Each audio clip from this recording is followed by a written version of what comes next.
अब यहाँ पे हमारा ये है चैप्टर नंबर 4। ठीक है, डिस्ट्रीब्यूशन सिस्टम का चैप्टर है। इसमें हम जो मेन चीज एग्जाम में आती है वो तुम लोगों को बता देता हूँ। यहाँ पे तुम्हारा मेंस के पॉइंट ऑफ व्यू से ही ये वाला चैप्टर काफी इंपॉर्टेंट है, बिकॉज यहाँ पे मेंस के पॉइंट ऑफ व्यू से न्यूमेरिकल आएगा। ठीक, और वो न्यूमेरिकल कौन सा होता है? वो वही डिस्ट्रीब्यूशन वाला होता है। उसमें एक न्यूमेरिकल आता है हार्डी क्रॉस मेथड के ऊपर। तो मेंस के पॉइंट ऑफ व्यू से इंपॉर्टेंट है, हार्डी क्रॉस के ऊपर आएगा न्यूमेरिकल, हार्डी क्रॉस मेथड आएगा। ठीक है, इसमें कुछ कुछ और चीजें आ सकती हैं प्री के लिए। मेंस में तो यही है, मेंस में अगर और कुछ आ सकता है तो फिर मैं बताता हूँ। शॉर्ट नोट लिखने के लिए आ सकता है।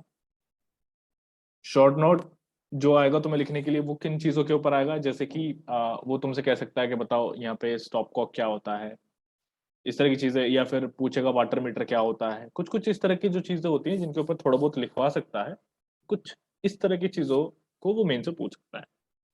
और अब आ जाओ प्री में। प्री में तुमसे क्या पूछेगा? प्री में पूछ सकता है कि जैसे कि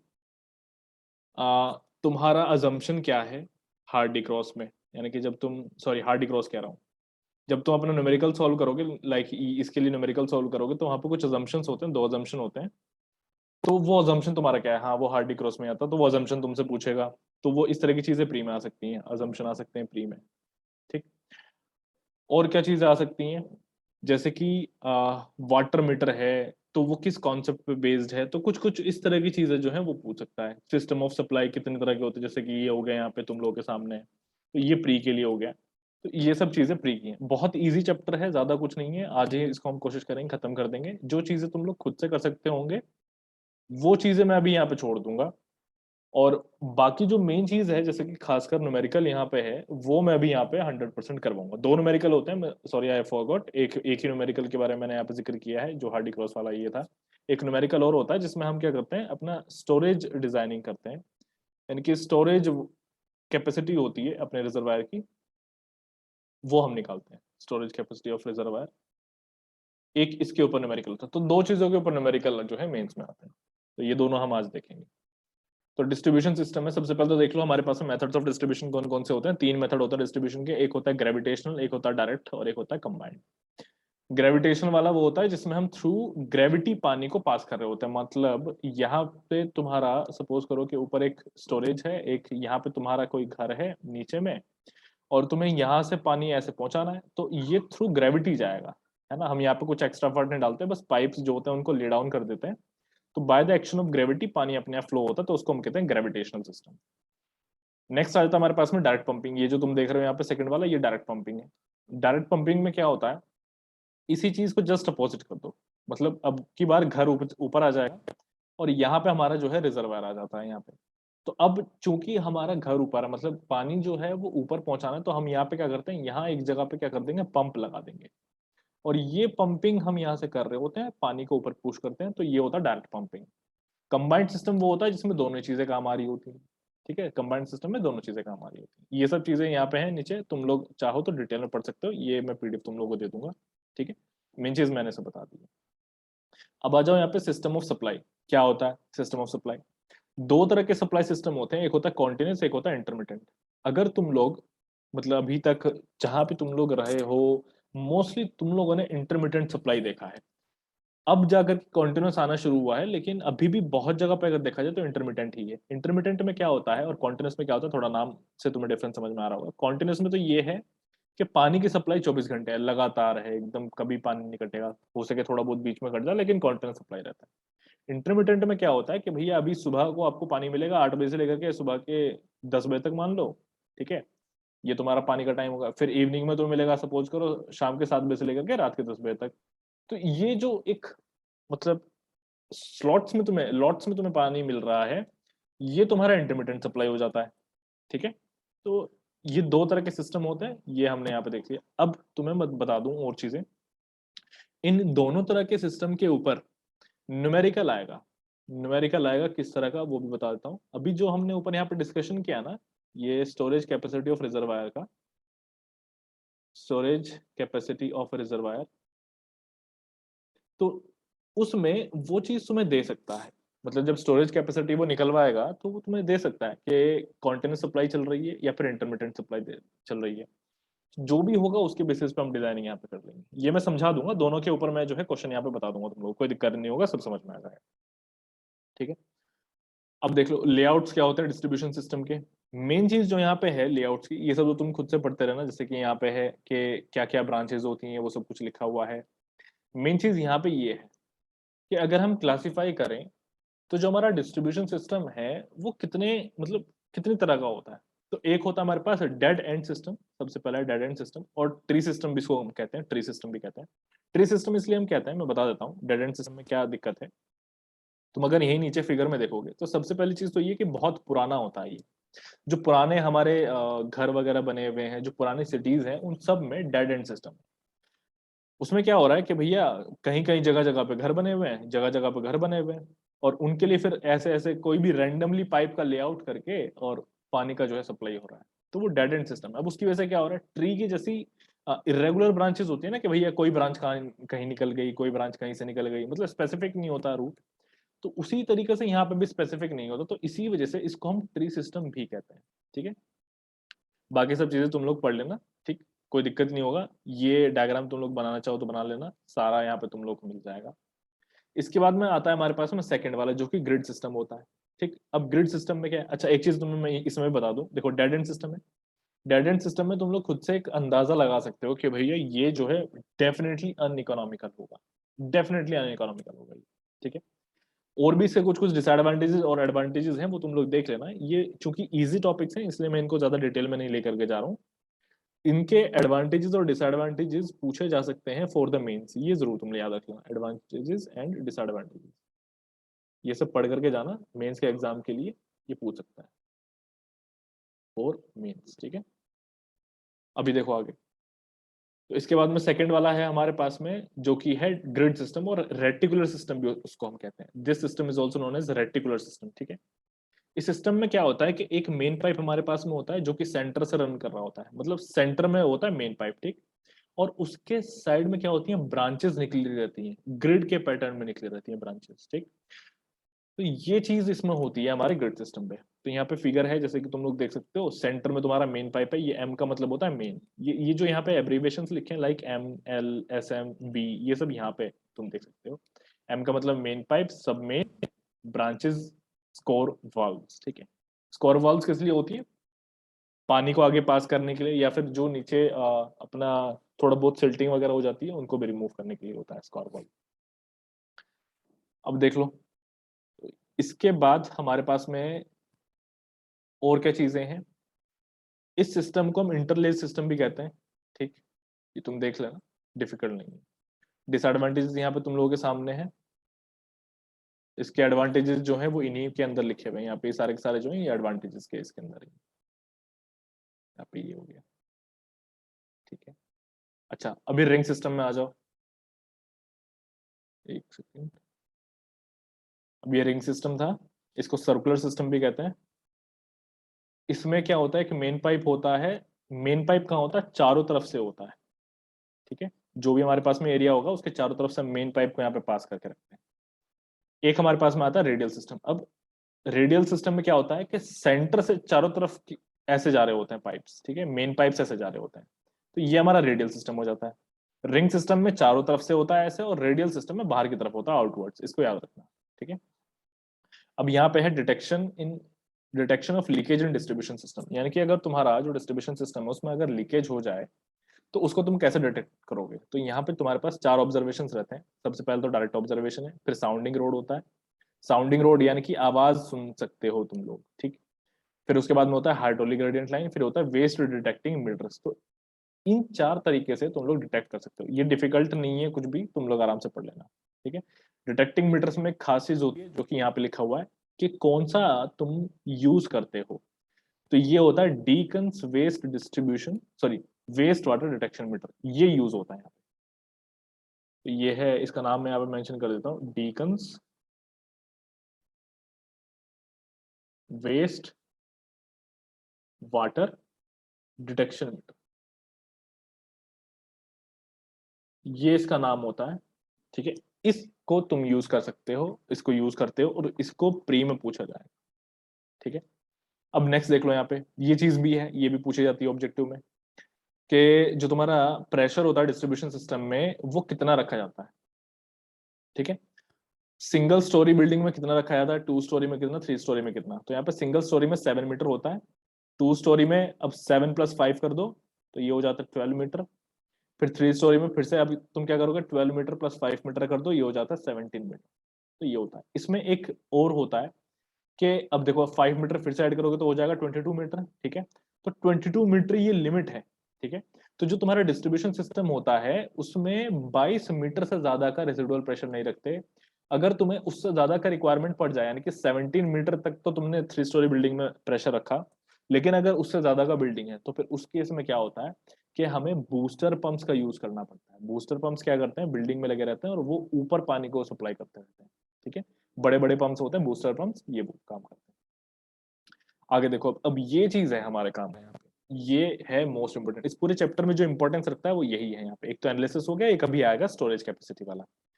तो एनालिसिस में हमारे पास में है कि 2 मेथड हम यहाँ पे यूज करते हैं। सबसे पहले तो एनालिसिस में देख लो, analysis of pipe network includes. Analysis में हम करते क्या है पहले तो ये समझ लो। एनालिसिस में हम एक तो निकालते हैं अपने क्वांटिटी कि कितना पानी फ्लो हो रहा है, एक तो ये निकालते हैं, यानी कि टोटल डिस्चार्ज हम ये निकालते हैं, ये समझ लो। दूसरा हम निकालते हैं कि हमारा हेड लॉस कितना है, वेरियस पाइप जितने भी हमारे हैं उनके अंदर हेड लॉस कितना है। ठीक है, तो ये 2-3 चीजें हमारे पास में होती है, इनको हम जो है निकालते हैं। ये हमारा एनालिसिस होता है कि हमें सबसे पहले तो डिस्चार्ज निकालना है, देन हमें अपना जो हेड लॉस हुआ है एक वो निकालना है। अब आगे देखो यहाँ पे, अब यहाँ पे जो हम यूज करते हैं वो अपने 2 मेथड्स यूज करते हैं। एक तो करते हैं इक्विवेलेंट पाइप मेथड और एक करते हैं हार्डी क्रॉस मेथड। ठीक है, ये याद रखना, हार्डी क्रॉस मेथड के ऊपर जो है तुम्हारा न्यूमेरिकल आएगा, इक्विवेलेंट पाइप के ऊपर कोई न्यूमेरिकल नहीं है। इक्विवेलेंट पाइप जो होता है ये बहुत ज्यादा कॉम्प्लिकेटेड, जब हमारे पाइप्स हो जाते हैं बहुत सारे, जब पाइप्स हो जाते हैं तब इक्विवेलेंट पाइप मेथड को यूज करते हैं। वैसे हमें हार्डी क्रॉस मेथड यूज करना है और यहाँ पे हमें हार्डी क्रॉस को ही पढ़ना है, इसी के ऊपर न्यूमेरिकल आएगा। ठीक है, अब इसमें देख लो, इक्विवेलेंट पाइप के लिए जैसे कि मैंने बताया, यहाँ देखो, the equivalent pipe method is used in solving large network of pipes, ये चीज मैंने अभी बताई। अब इक्विवेलेंट पाइप मेथड का कॉन्सेप्ट भी थोड़ा समझ लो। इस मेथड में हम क्या करते हैं कि जो हमारे स्मॉल लूप्स होते हैं ना, छोटे छोटे लूप्स होते हैं, छोटे छोटे लूप का क्या मतलब है देख लो, वो बता देता हूँ। मान लो कि इस तरह का एक छोटा सा लूप बना हुआ है, ये इस तरीके से लूप बना हुआ है। यहाँ पे ए है, यहाँ पे बी है, यहाँ पे सी है, यहाँ पे डी है। अब पानी की सप्लाई कुछ इस तरीके से हो रही है, जो मैं डायरेक्शन अभी बना रहा हूँ ना, इनको देख लो, अभी डिफरेंट कलर से मैं बना देता हूँ यहाँ पे। ये देखो ब्लैक कलर से बना रहा हूँ, पानी का सपोज करो डायरेक्शन ये है, अभी इस तरीके से पानी जो है ऐसे मूव कर रहा है। ठीक है, इस तरीके से पानी जो है मूव कर रहा है यहाँ पे। तो ये जो तुम देख रहे हो ना, अभी मैं एक छोटा सा ट्रायंगल बाहर निकाल लेता हूँ। ट्रायंगल मैंने यहाँ पे निकाला, ए बी और ये डी। इसमें डायरेक्शन तुम देखो कैसा है, एक डायरेक्शन ये था, एक डायरेक्शन ये था और एक डायरेक्शन ये था। तो ये एबीडी एक लूप है, एबीडी इज अ लूप। तो ये इन लूप्स की बात कर रहा है, ऐसे छोटे छोटे लूप्स जो तुम देख रहे हो ना, जैसे यहाँ पे एबीडी आ गया, यहाँ पे क्या आ गया, बीसीडी आ गया, इस तरीके से सपोज करो और बड़ा पैटर्न अगर बन रहा हो, तो इस तरह के जितने भी सारे छोटे छोटे लूप्स होंगे ना, उन छोटे छोटे लूप्स को हम क्या करते हैं, इनको रिप्लेस कर देते हैं। छोटे छोटे लूप्स को हम क्या करते हैं, रिप्लेस करते हैं किससे, एक इमेजिनरी सिंगल इक्विवेलेंट लूप से रिप्लेस कर देते हैं। ठीक है, ये चीज करते हैं और फिर उसके बाद में हम क्या करते हैं, डिस्चार्ज और सारा का सारा जो हेड लॉस होता है वो निकालते हैं। तो इस तरीके से इसको किया जाता है। यहां तक आई गेस सभी को समझ में आ गया होगा। अब यहाँ पे हार्डी क्रॉस मेथड है। हार्डी क्रॉस मेथड में हम क्या करते हैं, जो भी देखो यहाँ पे ना, हार्डी क्रॉस के बारे में तो मैं एक चीज बताता हूँ। हार्डी क्रॉस मेथड में कोई भी स्पेसिफिक हमें ये नहीं पता होता कि हमारा जो वाटर का फ्लो है वो किस तरीके से जा रहा है। जैसे कि अभी तुम देख सकते हो यहाँ पे मैंने एक एरो बनाया हुआ है, इसको थोड़ा हाईलाइट कर देता हूँ। जैसे मैंने यहाँ पे ये एरो बनाया है, ये एरो बनाया है, ये एरो बनाया है, मैंने अपनी मर्जी से बनाया है। तो जब हमें एक पूरा का पूरा एक नेटवर्क मिलेगा, जैसे कि तुम देख सकते हो, सपोज यही तुम्हें सॉल्व करने के लिए मिला है, जो अभी मैं अभी शेड कर रहा हूँ, सपोज करो कि तुम्हें यही मिला है अभी पूरा नेटवर्क, और तुम्हें क्या करना है, इसी नेटवर्क का तुम्हें एनालिसिस करना है। तो और हार्डी क्रॉस मेथड उसने कह दिया है, तो तब तुम क्या करते हो, तुम अपनी मर्जी से अजम्पशन करते हो कि मेरे जो वाटर का फ्लो है, इसका डायरेक्शन मैं ये मान रहा हूँ, ठीक है, ये हम अपनी मर्जी से करते हैं, ठीक, तो हम यहाँ पे एज्यूम करते हैं, तो यही चीज यहाँ पे जो है लिखी हुई है तुम लोग के सामने, a distribution of flow in the network is assumed. ये जो यहाँ पे तुम देख सकते हो डिस्ट्रीब्यूशन ही है, ये जो एरोज मैंने बनाए हुए हैं ये डिस्ट्रीब्यूशन है, इसको हम एज्यूम करते हैं, तो वो हम एज्यूम करते हैं। और आगे देखो, and resulting head losses are balanced, और जो रिजल्टिंग हेड लॉसेज होते हैं उनको बैलेंस किया जाता है, ठीक। रिजल्टिंग हेड लॉसेज का मतलब क्या है वो भी बता देते हैं। रिजल्टिंग हेड लॉसेज मतलब यहाँ पे जगह जगह डिफरेंट डिफरेंट हेड लॉसेज होंगे, ठीक। तो हम क्या करते हैं, उन हेड लॉसेज को हम बैलेंस करते हैं, जैसे कि वही तुम बताता हूँ मैं। अब तुमने यहाँ पे क्या किया, तुम्हारा जो डिस्चार्ज है तुमने एज्यूम किया ना, लेकिन एक्चुअली में क्या है कि वैल्यू कुछ और हो सकती है। एक तो तुम्हारा डिस्चार्ज एक्चुअल होगा, एक तुमने एज्यूम किया है, तो यहाँ पे जो डिफरेंस होगा, यानी कि क्यू एक्चुअल और जो क्यू एज्यूम का जो डिफरेंस होता है, इसी को हमें बैलेंस करना होता है, ठीक है, इसको ही हमें क्या करना होता है, बैलेंस करना होता है, ठीक। ये चीज आई गेस तुम लोग समझ गए होंगे।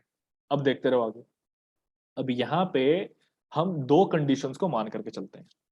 दो कंडीशंस वो हमारे पास में क्या होती हैं वो मैं तुम्हें बताता हूँ, जो हम दो कंडीशंस मानते हैं, और ये मोस्ट इंपॉर्टेंट है दोनों कंडीशंस, इन्हीं के बारे में जिक्र कर रहा था कि ये अजम्पशंस पूछ सकता है एग्जाम में। तो देखो यहाँ सबसे पहला इसमें है, सबसे पहला पॉइंट जैसे कि तुम यहाँ पे देख सकते हो, एक सेकंड।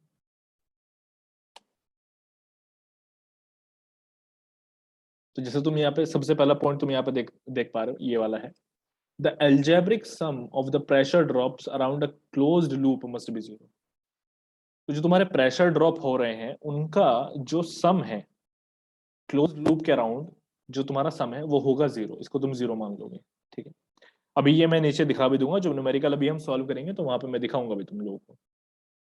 देन उसके बाद में नेक्स्ट सेकंड पॉइंट देखो, the flow entering a junction must be equal to the flow leaving the same junction. यानी कि जो फ्लो एंटर हो रहा है, यानी कि अगर मैं इस वाले फिगर में ऊपर देखूं, मैंने यहाँ पे नंबरिंग करा 1, नीचे वाले को नंबरिंग करा मैंने 2, यहाँ पे मैंने नंबरिंग करा 3, यहाँ पे मैंने नंबरिंग करा 4। तो इस वाले अजम्पशन के accordingly 1 + 2 should be equals to 3 + 4, ये होना चाहिए, ठीक है, ये चीज वो कह रहा है। अब देखो आगे, यहाँ पे जो तुम देख रहे हो ये वाला क्या पॉइंट लिखा है, इसको मैं हाईलाइट कर देता हूँ वरना तुम्हें थोड़ा दिक्कत होगा देखने में। हाँ, तो देखो, in each loop loss of head due to flow in clockwise direction must be equal to the loss of head due to flow in anti clockwise direction. अब ये क्या कह रहा है, ये तुम्हें कह रहा है यहाँ पे कि हर एक डायरेक्शन में, यानी कि दो डायरेक्शन तुम्हारे पास होते हैं, एक डायरेक्शन होता है भैया क्लॉकवाइज और एक डायरेक्शन तुम्हारे पास होता है एंटी क्लॉकवाइज, ठीक। तो ये यहाँ पे कह रहा है कि किसी भी डायरेक्शन को अगर तुम लो, कहने का मतलब यहाँ ऊपर वाले फिगर में आ जाओ, इस फिगर समझते हैं, ये तुम्हारा यहाँ पे क्लॉकवाइज है इस तरीके से, और ये वाला लूप अगर मैं लूँ तो ये एंटी क्लॉकवाइज है, ठीक। इसी वाले को ले लेते हैं, एक सेकंड, इसी को ले लेते हैं। तो अभी मैं जब क्लॉकवाइज ये अपना लूप ले रहा हूँ, एबीडी लूप ले रहा हूँ मैं, तो इस एबीडी लूप की अगर मैं बात करूँ यहाँ पे, तो एबीडी लूप में जो भी मेरा हेड लॉस आएगा जब मैंने क्लॉकवाइज कैलकुलेशन करी है, तो वो बराबर आना चाहिए एबीडी लूप में ही जब मैं एंटी क्लॉकवाइज कैलकुलेशन करूंगा उसके। तो ये चीज यहाँ पे कह रहा है, ठीक है। अब आगे देख लो, यहाँ पे जिस फॉर्मूले का तुम सबसे ज्यादा यूज करोगे वो फॉर्मूला तुम लोगों के सामने ये रहा यहाँ पे, loss of head is HF = RQN। ये तुम लोग के सामने नहीं दिख रहा होगा, थोड़ा सा मैं जूम कर देता हूँ, ये देखो यहाँ पे डिफरेंट है कलर, ये देखो HF = RQN, ठीक। HF = RQN, तो ये जो फॉर्मूला यहाँ पे लिखा हुआ है इसी फॉर्मूले का हमें यूज करना है। तो ये जो फॉर्मूला है ये है डार्सी-विसबेक फॉर्मूला। अब इस डार्सी-विसबेक फॉर्मूले को मैं थोड़ा सा एक्सप्लेन तुम लोग कर देता हूँ। यहाँ पे जो तुम आर देख रहे हो, ये आर क्या है, देखो पूरा डार्सी-विसबेक फॉर्मूला जो होता है एचएफ है, यानी कि हेड लॉस का, वो होता है FL, ये तुम लोगों के सामने मैंने लिखा हुआ है, FL Q² / 12.1 D⁵ तो इतने में ये जो तुम देख सकते हो FL/12.1 D⁵ ये जो लिखा है इसी को हम एज्यूम करते हैं आर, ये हमारा कांस्टेंट होता है पूरा पूरा, इसी को हम आर एज्यूम करते हैं। तो ये जो तुम देख रहे हो यहाँ पे आर, ये यही है। फिर ये जो Q का स्क्वायर यहाँ पे है, तो ये यहाँ लिखा है Q⁴ n, तो होता क्या है कि ये जो 2 है ये किसके लिए होता है, ये हम n=2 लेते हैं अपने रफ पाइप्स के लिए और जब टर्बुलेंट फ्लो होता है उसके लिए। ठीक, इस चीज को याद रखना। अब आगे देख लो। अब यहाँ पे अगर हम हेजन विलियम्स का फॉर्मूला यूज करेंगे, हेजन विलियम फॉर्मूला तुम लोगों को पता ही है, तो हम n का जो वैल्यू है वो 1.85 यूज करते हैं। लेकिन मैं तुम्हें बता दूं, हम सबसे ज्यादा जो यहाँ पे कैलकुलेशन करते हैं वो अपना मतलब सारी ही मैंने जो कैलकुलेशंस देखी हैं वो सब डार्सी विजबेक से ही होती हैं, अनटिल एंड अनलेस वो तुम्हें खुद से कह रहा हो कि हेजन विलियम्स यूज। ठीक है, ये चीज करनी है। अब एक चीज तुम्हें बताता हूँ, क्लॉकवाइज फ्लो जो तुम लोगे वो तुम्हारा पॉजिटिव होगा, एंटी क्लॉकवाइज फ्लो तुम्हारा यहाँ नेगेटिव होगा। कहने का मतलब, इस वाले लूप में आ जाओ, यहाँ से लूप से समझा देता हूँ तुम्हें मैं। ये देखो, इस लूप में ए बी फ्लो की अगर मैं बात करूं, तो जो ए बी फ्लो है तुम देख सकते हो ऊपर की तरफ जा रहा है, यानी कि इस तरीके से जाएगा, ये ऐसे जाएगा। ये क्या है, क्लॉकवाइज बन रहा है ना, तो ये पॉजिटिव हो गया। ऐसे ही देखो बी डी, तो ये ए बी मेरा पॉजिटिव हो गया। ऐसे ही अगर मैं देखूं बी डी मेरा, तो वो भी कैसे जा रहा है, वो भी देखो, वो भी इस तरीके से जा रहा है, वो भी पॉजिटिव हो जाए क्लॉकवाइज है। लेकिन अगर मैं एडी को देखूं, तो एडी इस डायरेक्शन में जा रहा है, यानी कि इस तरीके से जाएगा, तो ये नेगेटिव हो जाएगा। बीडी भी मेरा पॉजिटिव है और एडी मेरा नेगेटिव है। ठीक, यही चीज इसने यहाँ पे मुझे जो है बताई हुई है, ये रहा यहाँ पे। ठीक है, अब आगे देख लो। अब यहाँ पे हमें क्या करना होता है, मैंने तुम्हें ऑलमोस्ट अभी अभी स्टेप्स कुछ बताए हैं। तो अभी तक यहाँ पे हमारे स्टेप्स चल रहे थे। स्टेप्स में हमारा क्या हुआ है कि हमें सबसे पहली चीज मैं तुम्हें बता देता हूँ, स्टेप्स में हमारा यही था कि ये अजम्पशन हमें करना है, यहाँ तुम जो देख रहे हो ये अजम्पशन हमें करना है, खुद से अज्यूम करना है कि हमारा डायरेक्शन का फ्लो क्या होगा। ठीक है, दूसरा हमारा अजम्पशन फिर ये होगा कि क्लॉकवाइज है तो पॉजिटिव लेना है, एंटी क्लॉकवाइज है तो नेगेटिव लेना है। देन उसके बाद में थर्ड चीज जो हमें यहाँ पे करनी है वो है, देखो ये जो तुम्हारे सामने यहाँ पे लिखा है ना, ये है मॉडिफिकेशन एंड डिस्चार्ज। ये थोड़ा सा विजिबल नहीं है, तो इसको मैं सही से लिख देता हूँ। ये है यहाँ पे modification in discharge, modification in discharge. अब ये मॉडिफिकेशन हम क्यों करेंगे डिस्चार्ज में, डेल्टा क्यू। देखो अभी जैसे कि मैंने बताया था ना तुम लोगों को, ये देखो यहाँ पे डेल्टा क्यू लिखा है ना, difference between Q actual and Q assumed. तो वही चीज हमें यहाँ पे करनी है। इसका जो फॉर्मूला है ये है minus summation R Q N upon summation R N Q N minus one. ये फॉर्मूला हमें यहाँ पे अप्लाई करना है। इस फॉर्मूले में ये जो ऊपर वाला पार्ट तुम देख रहे हो ये तुम्हारा एचएल का फॉर्मूला है। अगर तुम देखना देखो ध्यान से, तो ये एचएल है, हेड लॉस, जो तुमने अभी अभी यहाँ पे फॉर्मूला पढ़ा है। देखो ऊपर आर क्यू एन ये है ना, यहाँ पे ये फॉर्मूला है तुम्हारा। यहाँ नीचे अगर मैं देखूं, तो यहाँ पे मैंने अगर इसी हेड लॉस को मैं क्यू से डिवाइड कर दूं, तो मेरे पास ये वाला फॉर्मूला आ जाएगा। तो यहाँ पे मैंने क्या किया हुआ है, ये चीज तुम देख सकते हो कि head loss divided by Q है। ठीक, अब delta Q is added algebraically. इस चीज को तो तुम छोड़ दो, लिखो या ना लिखो कुछ फर्क नहीं पड़ता, बिकॉज ये लॉजिकली अंडरस्टूड हो जाएगा जब हम यहाँ पे क्वेश्चन सॉल्व करेंगे ना, तब ये अपने आप अंडरस्टूड हो जाएगा और तुम लोग खुद से मिस्टेक कुछ नहीं करोगे। अब देख लो, अब इस एग्जाम्पल से हमें यहाँ पे समझना है, जो एग्जाम्पल तुम लोगों के सामने है, इस एग्जाम्पल से अभी हम समझेंगे। अभी यहाँ तक जितना भी मैंने स्टेप्स वगैरह बताया, बस यहाँ तक तुम लोग को डाउट नहीं।